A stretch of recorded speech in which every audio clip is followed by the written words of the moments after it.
ओम गंगणपते नमः। जय मातारा। पाराशर ज्योतिर्विज्ञान में आप सभी दर्शकों का हार्दिक अभिनंदन है। आज कर्क राशि के जातकों को कौन सी मुद्रा को करना चाहिए तथा उस मुद्रा को करने का क्या लाभ है, किस समय करना चाहिए, कितने समय करना चाहिए तथा कर्क राशि के जातकों को किस मंत्र के साथ मुद्रा का प्रदर्शन करना चाहिए, इस विषय में वार्ता करते हैं। मुद्रा प्रदर्शन करने का लाभ क्या है? मुद्रा प्रदर्शन करने से आपके शरीर के अवयव जैसे प्राण तत्व, सप्त धातु तथा इसके सहित संपूर्ण अंग ऊर्जा से ओतप्रोत रहते हैं। ये सभी अवयव सामान्य रूप से कार्य करते हैं तथा आपके अंग ऊर्जा से ओतप्रोत रहते हैं। नकारात्मक ऊर्जा शरीर से बाहर रहती है। कर्क राशि के जातकों को मुद्रा प्रदर्शन किस प्रकार करनी चाहिए, इसके विषय में बताते हैं। कर्क राशि के जातकों को दाहिना हाथ नीचे तथा बायां हाथ ऊपर रखना चाहिए, इस प्रकार तथा इस अंजलि को बांधकर यहां नाभि क्षेत्र के पास में रखना चाहिए। यह एक प्रकार की पद्म। इस मुद्रा के अंतर्गत पांचों बाएं हाथ के तत्व दाहिने हाथ की हथेली की तरफ तथा दाहिने हाथ के पांचों तत्व बाएं हाथ की हथेली की तरफ रहेंगे। यह मुद्रा कर्क राशि कर्क के समान विपरीत अवस्थाओं में रहती है, अर्थात एक तत्व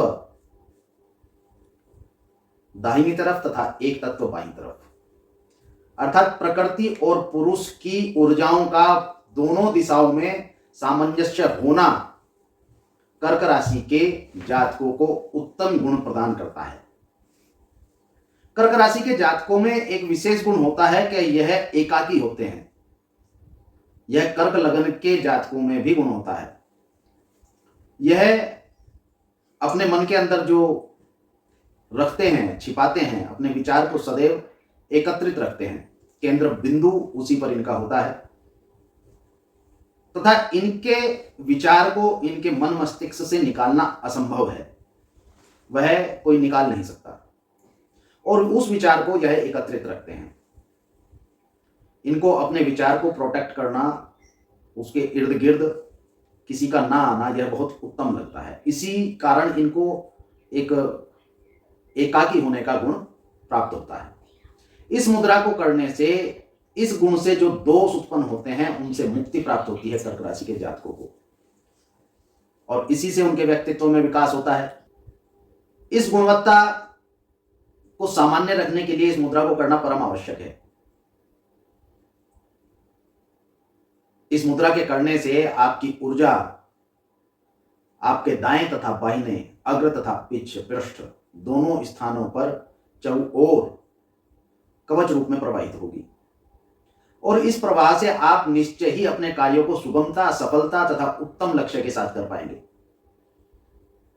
पंच प्राणों की सकारात्मक ऊर्जा का प्रवाह आपके चहुओं ओर होगा। एक ओरा आपका निर्मित होगा जिससे कि आपको आपके कार्य करने, धन सामग्री एकत्रित करने तथा इसके साथ साथ स्वास्थ्य की स्थितियों में उत्तम फल प्राप्त होंगे। इस मुद्रा से जिस प्रकार इड़ा और पिंगला नाड़ी दाहिने तथा बाएं ओर होती हैं, जिस प्रकार बाईं ओर इड़ा नाड़ी तथा दाहिनी ओर पिंगला नाड़ी होते हैं, इस मुद्रा से दाहिनी ओर की ऊर्जा बाईं ओर तथा बाईं ओर की ऊर्जा दाहिनी ओर जाकर के नाड़ियों का शोधन करती है तथा सुषुम्ना में प्राण को बहने के लिए उत्तम गुण प्रदान करती है, जिससे आपको प्राकृतिक ऊर्जाओं का प्रादुर्भाव होगा, सकारात्मक ऊर्जा चहुओर रहेगी। अतः कर्क राशि के जातकों को इस मुद्रा का प्रदर्शन करना चाहिए। कर्क राशि के जातकों को इस मुद्रा के साथ साथ भगवान सोमनाथ का ध्यान करना चाहिए तथा ओम सोमनाथाय नमः तथा अथवा ओम नमः शिवाय पंचाक्षर मंत्र का जप करना चाहिए। इस प्रकार ओम नमः शिवाय। इस मंत्र के जप और इस मुद्रा प्रदर्शन को आप 3 मिनट से 27 मिनट के अंतराल तक कर सकते हैं। प्रातः अथवा सायकाल इस मुद्रा को करना चाहिए। रात्रिकाल भी आप मुद्रा को शांत चित्त से कर सकते हैं तथा मुद्रा प्रदर्शन में भोजन का अंतर लगभग 3 घंटे का रहना चाहिए। इस प्रक्रिया को करने से अवश्य ही कर्क राशि के जातकों को उत्तम सुख तथा साधनों की अवस्था प्रतीत होगी। शुभम भवतु। भगवान गणपति तथा मातारा आपका कल्याण करें।